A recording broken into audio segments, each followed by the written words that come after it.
Bayangkan dirimu berbaring perlahan di tempat yang sunyi dan hangat. Angin malam menyapu lembut, membawa aroma air sungai yang luas dan asin. Selamat datang di lelap malamku, suara yang menemani tidurmu di setiap malammu. Sempatkanlah untuk menekan tombol subscribe. Di kejauhan, suara kayu berderak dari kapal yang bersandar. Pelan, seperti napas yang tertahan oleh waktu. Kamu sedang bersiap untuk perjalanan. Bukan perjalanan yang harus kamu jalani dengan langkah kaki, tapi sebuah perjalanan yang akan kamu hayati dalam pikiranmu.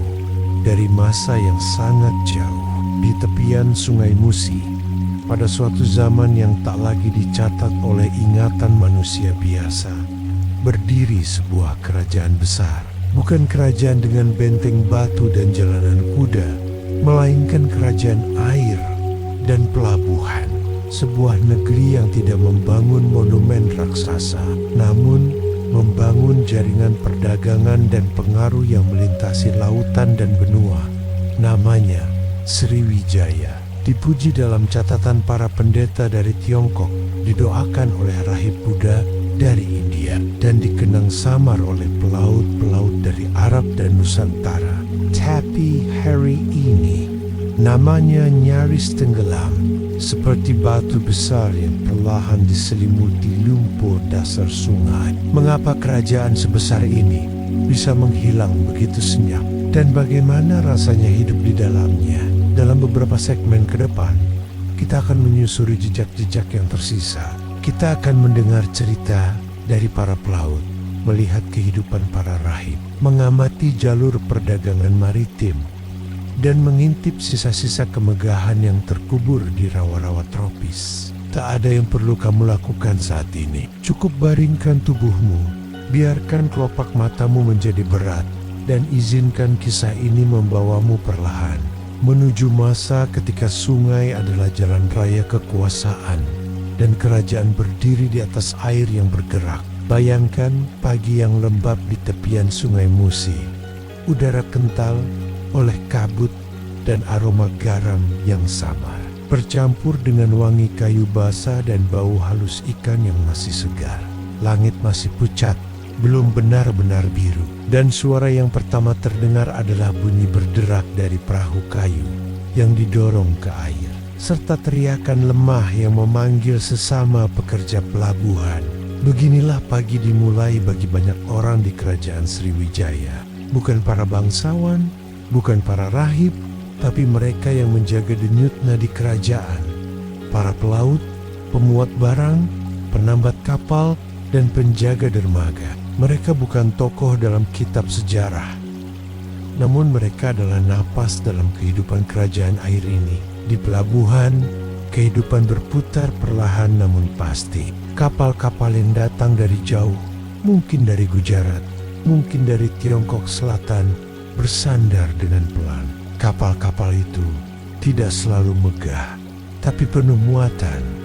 Kain halus, manik-manik kaca, logam mulia, rempah-rempah harum, dan sutra yang lembut. Di antara mereka, kamu bisa membayangkan sosok-sosok yang bekerja tanpa banyak kata.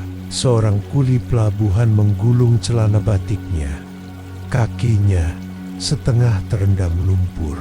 Tangannya kasar, namun gerakannya presisi. Ia tahu bagaimana mengangkat muatan tembikar tanpa memecahkannya. Ia tahu kapan harus berhenti mengangkat karena air pasang akan datang. Mereka tahu irama air. Mereka hidup dengan pasang dan surut. Pelaut lokal Sriwijaya juga menjadi penjelajah. Kapal-kapal bercadik itu melintasi pulau demi pulau, membawa berita, barang, dan kadang hanya harapan untuk kembali sebelum musim badai. Tidur mereka tidak nyenyak, hanya bergantung pada ayunan gelombang dan suara angin. Mereka tahu bahwa laut tidak punya belas kasih, namun mereka tetap kembali ke sana lagi, karena laut adalah mata pencaharian dan juga jalan menuju pengetahuan. Di antara para pelaut, ada juga para pemandu sungai. Mereka mengenal pusaran air Musi lebih baik dari siapapun. Mereka tahu letak karang yang muncul saat surut. Tahu di mana buaya biasa berjemur saat matahari naik. Mereka menavigasi kapal dengan insting, bukan peta, sebab di masa itu pengetahuan bukanlah sesuatu yang ditulis, tapi sesuatu yang diwariskan lewat kata dan kebiasaan. Saat hari menjelang siang, dermaga menjadi lebih hidup. Suara tawa pelan, teriakan sopan, denting alat-alat bambu dan logam. Semua berbaur menjadi orkestra kehidupan pelabuhan. Makanan sederhana dijajakan oleh perempuan-perempuan yang membawa pikulan. Ada bubur dari sagu, ikan asap yang dibungkus daun, dan air kelapa muda yang masih dingin dari sumur. Hari terus berjalan, dan seperti sungai yang mengalir tenang namun pasti, kehidupan mereka pun mengalir dalam kesunyian yang penuh kerja, dalam kepatuhan pada arus yang lebih besar dari mereka sendiri. Mereka mungkin tidak pernah melihat istana, mereka mungkin tidak tahu nama raja yang berkuasa, tapi mereka tahu kapan air akan naik. Mereka tahu arah angin, dan mereka tahu bahwa hidup di kerajaan Sriwijaya berarti hidup dengan air bersamanya, bukan melawannya. Malam pun tiba pelan-pelan. Lampu minyak menyala di beberapa sudut pelabuhan.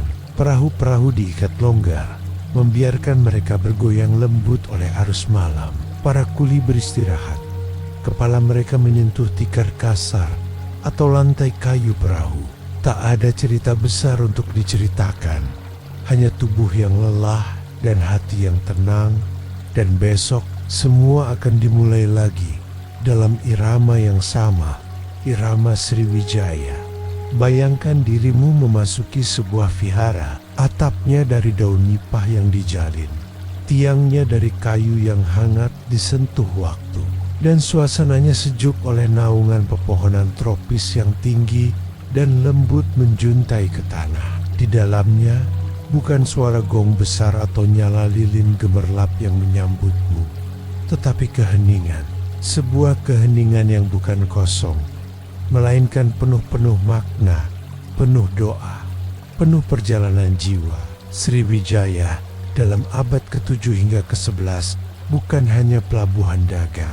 Ia adalah persinggahan rohani, sebuah universitas samudra, tempat para biku dan rahib dari seluruh Asia berhenti untuk belajar, berlatih, dan bersiap menempuh perjalanan spiritual menuju pusat-pusat pembelajaran seperti Nalanda di India. Sungai Musi menjadi jalur suci. Laut menjadi jembatan antara dunia fana dan pencerahan. Salah satu tokoh yang paling sering disebut dalam kisah ini adalah Yijing, seorang rahib dari Tiongkok yang menghabiskan lebih dari 2 dekade mengembara. Pada tahun 671, ia singgah di Sriwijaya dan tinggal di sana selama 6 bulan. Dalam catatannya yang tenang, ia menulis bahwa negeri ini memiliki banyak vihara, sarana belajar yang baik, dan para rahib yang menguasai bahasa Sanskerta dan kitab suci. Bayangkan pagi hari di salah satu vihara itu, seorang rahib muda duduk bersila. Tubuhnya dibungkus kain oranye pudar, menghadap lembaran daun lontar yang ditulisi huruf-huruf kecil nan teliti.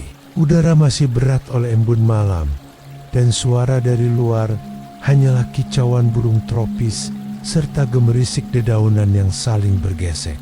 Ia sedang belajar, mungkin bukan tentang dunia, tapi tentang melepaskan dunia.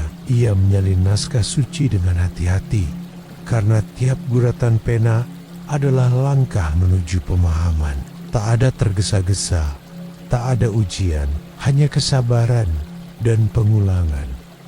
Pengulangan yang lembut, menenangkan, seperti ombak yang tak pernah berhenti menyapa pantai. Para rahib tidak hanya belajar, mereka juga menjadi jembatan budaya. Mereka yang paham bahasa Pali, Sanskerta, Tionghoa, dan Melayu kuno bisa mengartikan, menyampaikan, dan menjembatani teks-teks suci. Mereka menulis surat untuk biara di India dan membantu para musafir menyiapkan diri sebelum menempuh laut yang ganas. Vihara di Sriwijaya bukanlah bangunan batu yang tinggi dan megah. Sebagian besar terbuat dari kayu, beratap daun, dan menyatu dengan hutan sekitar. Namun keheningannya kuat dan ketenangannya dalam.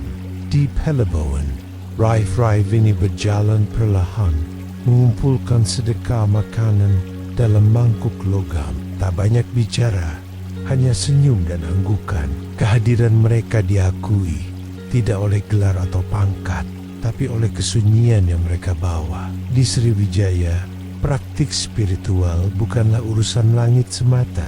Ia terikat erat dengan kehidupan maritim. Banyak kapal yang sebelum berlayar akan meminta berkat dari para biku. Mereka percaya bahwa laut seperti pikiran perlu dijinakkan, dan doa seperti layar bisa menuntun arah. Perjalanan ke Nalanda tidaklah singkat. Para rahib yang hendak belajar ke India membutuhkan bekal, tidak hanya makanan dan logistik, tetapi juga kebijaksanaan akan arah angin, bintang-bintang, dan musim laut. Sriwijaya menyediakan itu semua. Vihara bukan hanya pusat belajar, tapi juga pusat informasi. Dalam keheningan aula kayu itu, kamu bisa merasakan bayangan seorang guru tua sedang menjelaskan jalur laut kepada muridnya. Ia menggambar peta kasar di atas tanah dengan ujung tongkat, menunjukkan tempat di mana laut menjadi ramah dan tempat di mana ia bisa menelan kapal tanpa ampun. Begitulah jalur sutra maritim dijalani, bukan hanya oleh para pedagang, tetapi juga oleh para pencari makna. Mereka menukar kain dan rempah dengan doa dan teks suci, dan Sriwijaya menjadi pusat dari keduanya. Malam tiba lagi. Di dalam vihara, pelita kecil menyala. Cahayanya gemetar, menciptakan bayangan panjang di dinding bambu. Seorang rahib muda kembali duduk, mengulang satu sutra yang sama, dengan nada datar, tenang, dan menyejukkan. Kata-kata itu mungkin sudah diucapkan ribuan kali, namun justru dalam pengulangan itu terdapat kedalaman. Seperti lautan itu sendiri tampak datar, namun penuh misteri di bawahnya. Bayangkan, suatu malam yang lengang di sebuah kamar perpustakaan istana. Kamu duduk di dekat lentera gantung. Angin musim gugur meniup lembut dari celah kisi jendela. Di hadapanmu terbuka gulungan sutra, penuh tulisan karakter Han yang halus, mengalir seperti riak air. Di sisi lain dunia, seorang juru tulis di Basra memegang pena bulu elang mengketot nama. Mereka belum pernah ke tempat itu, ke Sriwijaya, namun keduanya mencatatnya dengan rasa hormat. Negeri emas di tengah samudera. Begitulah Sriwijaya dikenal. Nama Sriwijaya bukan hanya ditemukan dalam reruntuhan atau prasasti batu. Ia juga bersembunyi di dalam catatan perjalanan, dalam laporan para diplomat, dalam deskripsi pelaut yang terpesona, dan dalam dongeng para pedagang yang merindukan kembali ke pelabuhan yang tenang. Dalam catatan Yijing, seorang rahib Tionghoa dari abad ke-7, Sriwijaya disebut sebagai pusat pembelajaran agama Buddha dan pelabuhan maritim yang makmur. Tapi Yijing bukan satu-satunya. Para utusan dari dinasti Tang dan Song juga mencatat interaksi dengan negeri ini. Mereka menuliskan tentang kemegahan kapal-kapal Sriwijaya yang datang membawa upeti, sutra, dan barang-barang eksotis dari hutan dan rawa. Tentang bahasa Melayu yang menjadi lingua franca, dan tentang seorang raja yang tidak hanya disebut sebagai pemimpin, tapi juga pelindung Dharma. Di antara karakter-karakter tinta itu, terselip pujian dan rasa kagum. Sriwijaya digambarkan bukan hanya kuat secara militer, tapi juga halus dalam budaya. Ia tahu bagaimana menyambut tamu. Ia tahu kapan harus diam dan kapan harus menunjukkan kekuatannya di laut. Sementara itu, di dunia Islam awal, nama Sriwijaya muncul dalam bentuk yang lebih kabur namun tetap mencolok. Para penulis seperti Al-Masudi Dan Al-Idrisi menyebut wilayah ini sebagai Zabak atau Seribuza, negeri kaya akan emas, gaharu dan kapur berus. Mereka menyebut rajanya sebagai sosok yang memerintah di atas air, dengan kapal-kapal besar yang menjelajahi lautan dari India hingga Cina. Bayangkan kamu mendengar cerita ini di sebuah pasar di Baghdad. Di bawah bayang-bayang kain peneduh, seorang pedagang rempah, wajahnya dibakar matahari, menyesap teh hangat sambil bercerita, ada sebuah negeri di ujung dunia. Tanahnya tak terlihat karena dikelilingi air, dan rajanya lebih dihormati di laut daripada di darat. Cerita seperti itu menyebar dari mulut ke mulut, dari pelabuhan ke pelabuhan, dari Gujarat ke Guangzhou, dari Basra ke Banten. Dan dalam setiap kisah, Sriwijaya tumbuh bukan hanya sebagai lokasi di peta, tapi sebagai legenda hidup yang sulit ditentukan batasnya. Namun tak semua catatan menyampaikan dengan jujur. Ada pula mitos, penyesuaian, atau bahkan distorsi. Dalam satu sumber, Sriwijaya disebut memiliki ribuan tentara gajah, walaupun wilayahnya sebenarnya rawa dan sungai. Dalam sumber lain, ia disebut sebagai negeri para penyihir laut yang bisa menyembunyikan armada di balik kabut dan mangrove. Namun justru dalam kabut seperti itu, Sriwijaya menjadi menarik karena sejarah bukan hanya tentang apa yang benar-benar terjadi. Ia juga tentang apa yang diyakini pernah terjadi dan bagaimana bayangan tentang negeri itu bisa memengaruhi peta kekuasaan dan imajinasi dunia. Kamu bisa membayangkan gulungan peta tua di Istana Song dengan nama-nama yang dilukis menggunakan tinta hitam Sriwijaya, Ship, masing-masing dengan titik samar di dekat ekuator, seperti bintang di peta langit dan di dunia Arab dalam kitab-kitab geografi. Negeri ini digambarkan sebagai tempat berkabut yang penuh misteri, tempat orang-orang menyembah api suci dan mengirim emas sebagai upeti. Yang menarik, hampir tidak ada catatan dari Sriwijaya sendiri yang masih utuh. Kita mengenalnya dari cerita orang lain, seperti mengenal seseorang dari kenangan para sahabatnya, atau menebak isi rumah dari bayangan yang terpancar keluar dari jendela. Itulah catatan rahasia dari Tiongkok dan Arab. Bukan rahasia dalam arti tersembunyi, tapi rahasia dalam arti tidak ada yang sepenuhnya pasti. Dan dalam ketidakpastian itu, pikiranmu bisa melayang, menyusuri garis pantai yang kini telah berubah menjadi kota, atau hutan yang telah ditelan waktu. Bayangkan kamu berdiri di dermaga kayu di tepian Sungai Musi ketika matahari baru saja terbit. Kabut pagi masih menggantung, menghalangi pandangan ke seberang sungai. Tapi dari kejauhan, suara berderak pelan mulai terdengar. Sebuah kapal besar muncul dari balik kabut. Buritan menjulang, layar-layarnya berkibar perlahan. Itulah armada Sriwijaya. Bukan kapal kecil nelayan, tapi kapal yang melintasi samudra, membawa sutra, kayu manis, emas, dan kisah-kisah tentang dunia luar. Kamu bisa membayangkan bagaimana kehidupan di atas kapal itu, bau kayu jati yang telah lama direndam air laut, suara tali tambat yang tegang saat ditarik, angin yang menerpa wajah pelaut saat mereka memeriksa layar, dan langit luas yang menjadi kompas mereka. Sriwijaya bukan hanya sebuah kerajaan, ia adalah jaringan maritim. Kekuatannya bukan berasal dari tembok tinggi, tetapi dari kemampuan menguasai air. Teknologi pelayaran di masa itu sangatlah maju untuk wilayah Asia Tenggara.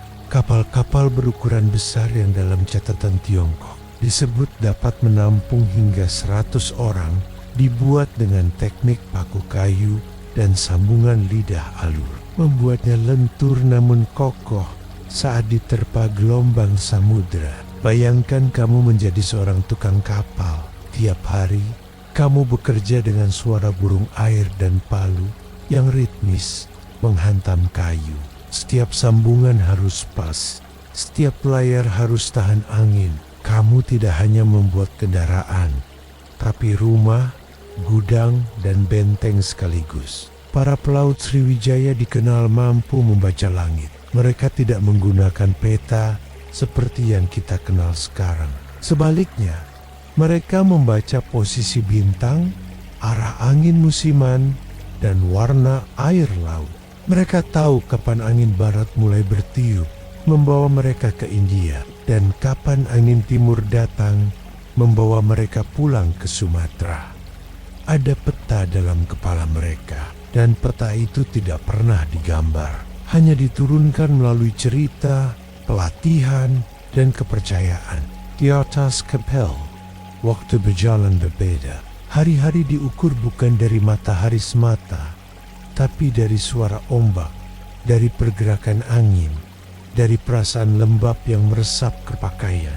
Di malam hari, langit menjadi lembaran terbuka penuh bintang mungkin saat itu. Para pelaut Sriwijaya menatap ke utara dan berpikir, di sana, di balik cakrawala, ada pelabuhan yang menanti. Ada juga teknologi layar tanja, sejenis layar segi empat yang dipasang miring, membantu kapal bergerak lebih fleksibel, bahkan melawan angin. Hal ini sangat berguna dalam pelayaran di perairan tropis yang tidak selalu bersahabat. Kapal bukan hanya alat angkut, ia adalah lambang peradaban. Semakin jauh kamu bisa pergi, semakin luas pengaruhmu. Sriwijaya tidak hanya berdagang, ia mengawal, ia melindungi jalur pelayaran penting di Selat Malaka. Sebagian ahli menyebutnya sebagai penjaga gerbang dunia timur. Dan memang, tak ada kapal dari India ke Tiongkok yang tidak melewati perairannya, baik secara damai ataupun dengan upeti.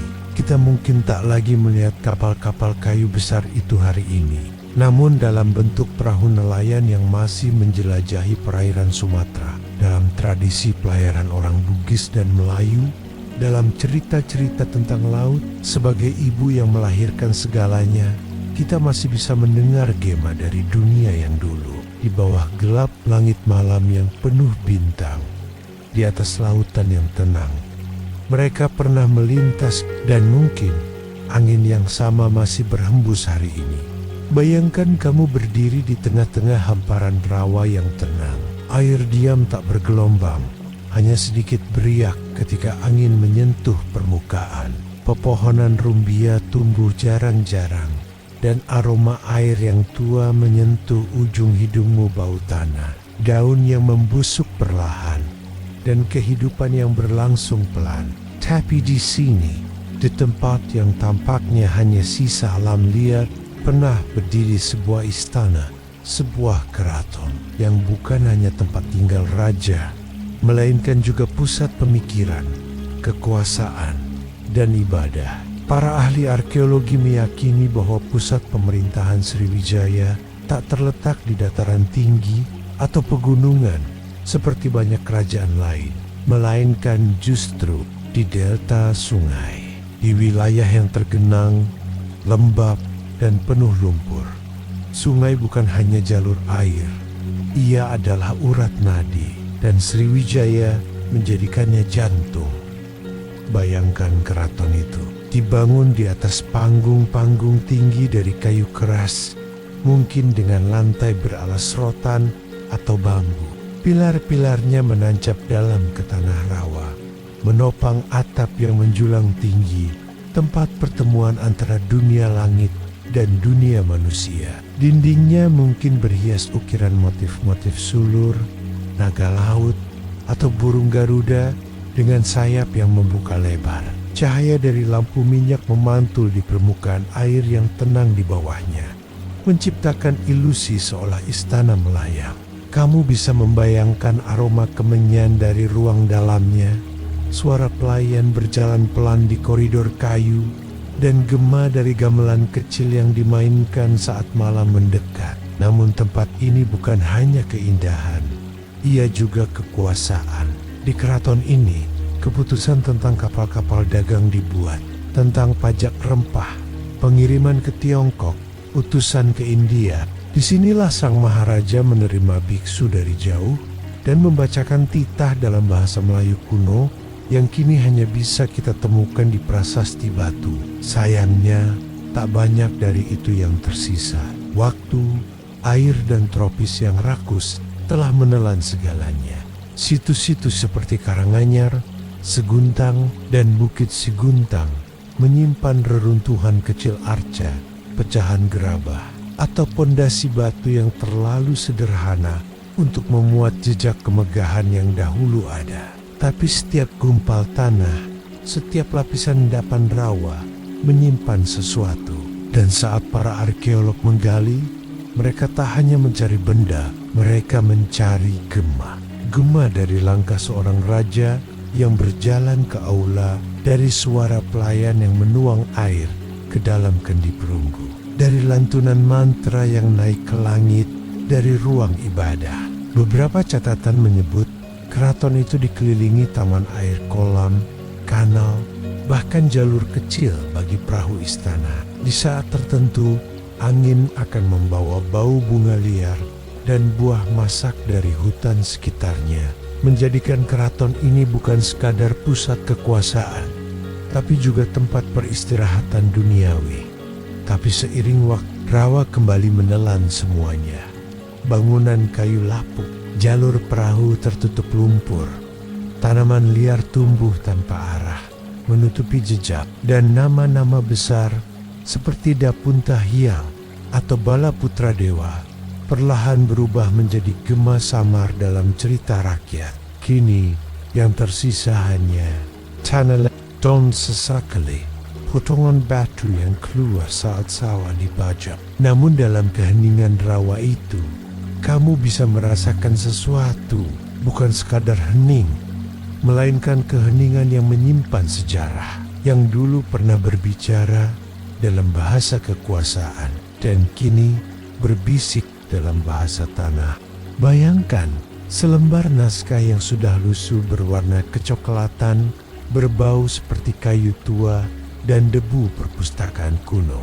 Tinta telah memudar, namun huruf-hurufnya tetap ada, seperti desahan halus dari masa lalu yang mencoba berbicara pelan kepadamu. Di dalamnya terkadang muncul nama Sriwijaya, dan seperti suara yang muncul dalam kabut, kamu merasa sesuatu yang jauh dan lembut menghubungkanmu ke masa itu.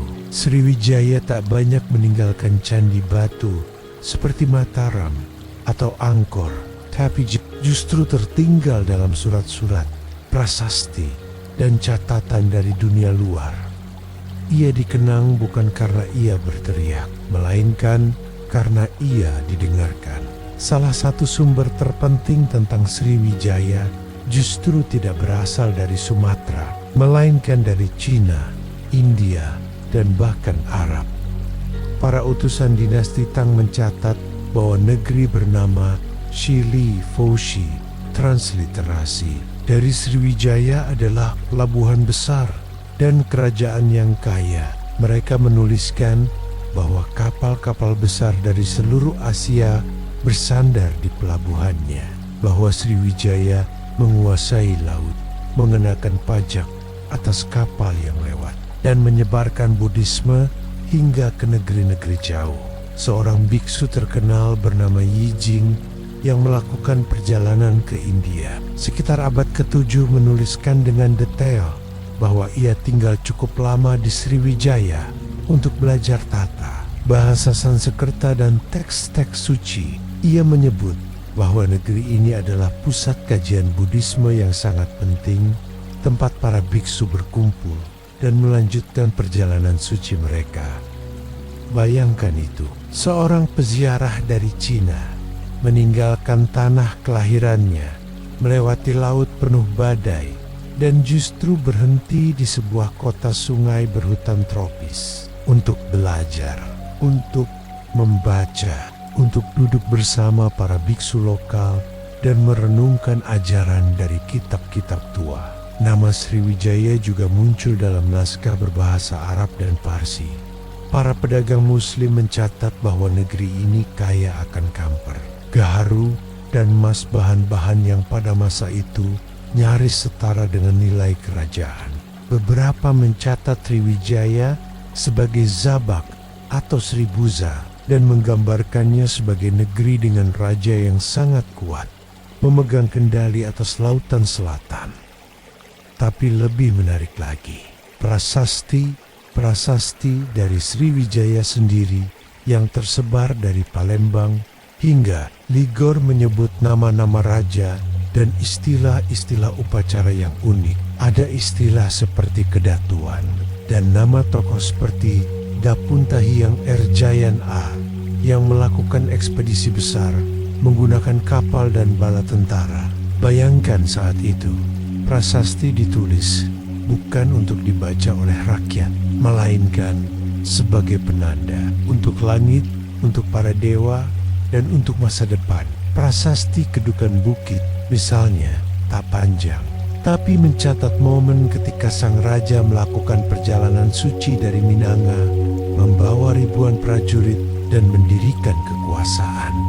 Kamu bisa membayangkan, mungkin seseorang berdiri di tepi sungai, batu prasasti di hadapannya, dan udara pagi masih berembun. Ia mengukir kata demi kata dengan alat logam, perlahan, hingga pesan itu tertinggal selamanya, atau setidaknya cukup lama agar kamu bisa mendengarnya hari ini. Namun yang paling menarik adalah apa yang tidak disebutkan. Sriwijaya begitu besar pengaruhnya, namun tidak banyak mencatatkan peristiwa dalam bentuk epos atau kronik panjang seperti yang dilakukan India atau Tiongkok.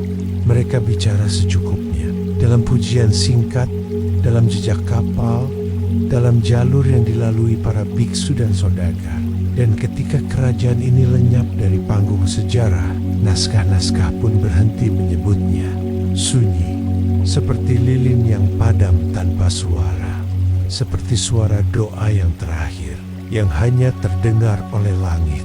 Namun melalui setiap potongan naskah kuno, setiap kalimat yang ditulis dari jauh, kita melihat refleksi kerajaan ini. Sriwijaya tidak hilang, ia hanya berubah menjadi gema yang terdengar samar dalam tiap lembaran kuno dan dalam imajinasi lembutmu malam ini. Bayangkan sebuah pagi yang biasa, kabut masih menggantung di atas sungai Musi.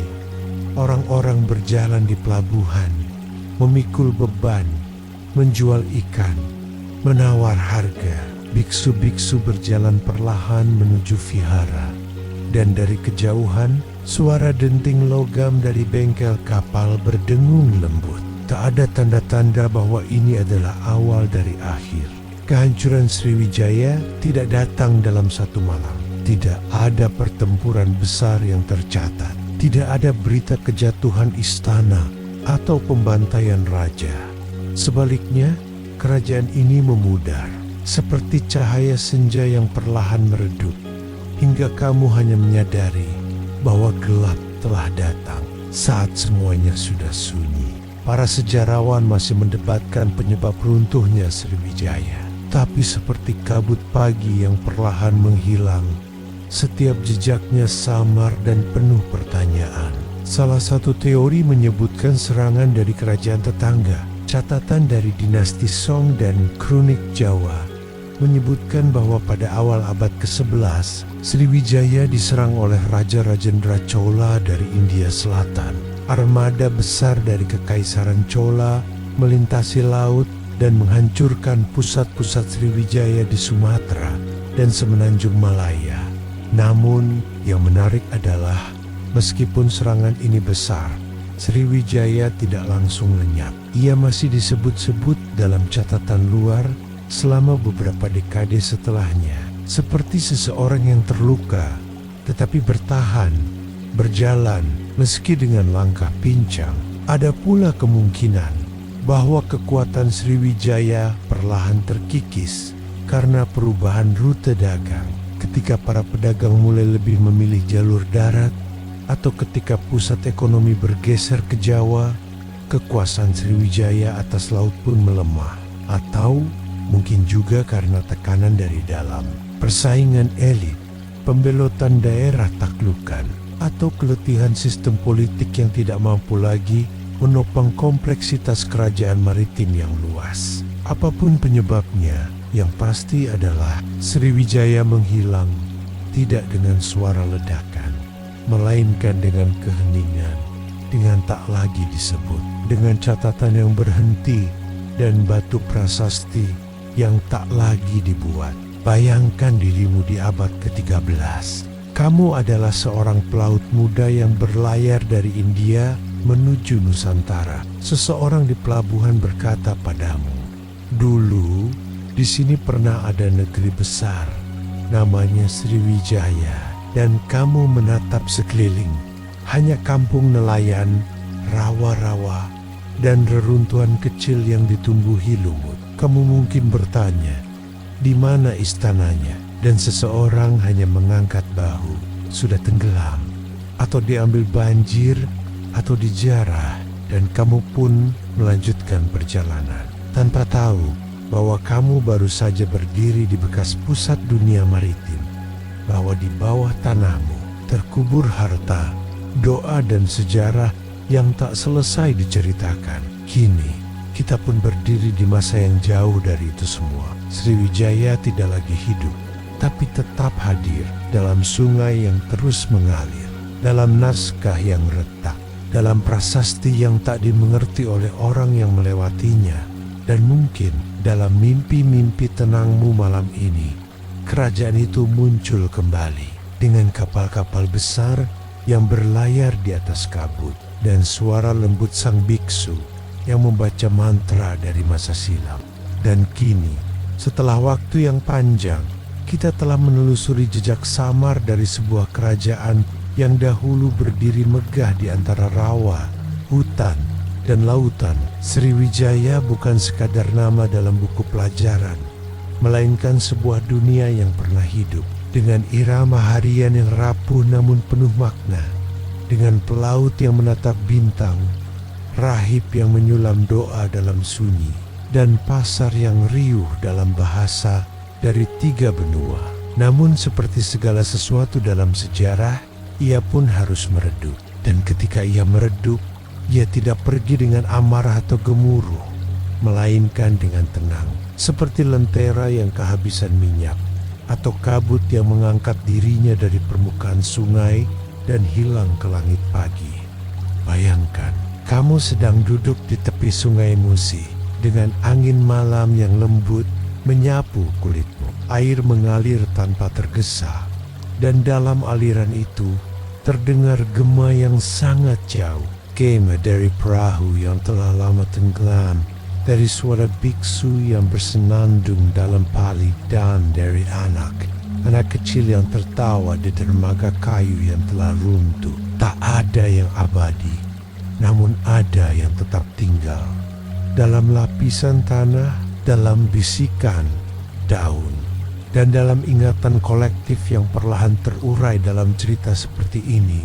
Sriwijaya mungkin telah tenggelam, tapi dalam tidurmu nanti, kamu bisa menyusuri lorong-lorong pasar lamanya, melihat lentera digantung di tiang-tiang kayu tua, merasakan batu hangat dari dermaga di bawah kakimu, dan melihat kapal-kapal berjajar siap membawa cendana, emas, dan cerita menuju tempat yang bahkan peta tak mampu menggambarkannya. Biarkan pikiranmu berlayar perlahan, meninggalkan kebisingan hari ini, dan mengikuti alur lembut sungai yang sama, yang pernah menyaksikan kelahiran dan kepergian sebuah peradaban. Biarkan dirimu larut dalam tidur, dalam mimpi yang mengalir seperti air tenang, dan dalam sejarah yang tak pernah sepenuhnya hilang, hanya menunggu ditemukan kembali dalam malam yang hening seperti ini. Selamat malam dan selamat berlayar menuju negeri emas yang tertidur di dasar waktu.